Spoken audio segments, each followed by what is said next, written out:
Ito, pakinggan nyo lahat ha. Madalas nyo napapanood sa social media. Pang ganyan ka lang, bubusinahan kita.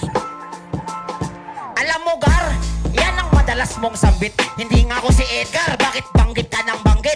Panay ka, aray ko, at panay ka.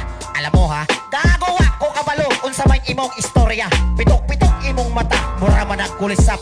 Kalibangon magkag-iglit, kaya huwag kang magpanggap. Di mo alam ibig sabihin, di ka marunong mag-rap. Yan ang katotohanan, hilig mong di ka matanggap. Pansin ko lang, bakit ba madalas ganyan ang iyong suot? Tinernuhan pa ng ipin na may balat ng chocobot. Pinakranan pa ng panyo, ipanyo niya na pandugyot. Grabe ba o grabe na? O baka hindi ka na makahinga, piniprestylan na kita. Di pa kita sinusulatan, ba't nasasaktan ka na? Di ka pa nga nasusugatan, ba't nagre-record ka na?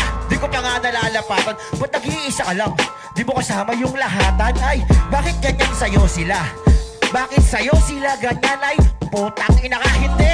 Ako'y nagpapasaya lang. Mahal kita, Nick, binila kita ng gusto mo na laruan. Kapangyarihan, gawin mo tayo itong kaharap ko para naman yung baho na ito ay maisa publiko. Vlogger po yan, hilig din mamangga sa daan. Pagkakuha niyong binangga, tatalsi ka hanggang baklaran. Masaya ba? May samantalahin mo. Abangan mo yung last round ko, nandun yung pagsiseryoso. Tinitira niya pa yung pagiging kontesero ko. Oo, nasa guest list ka na nga, pero nakailang champion na ako.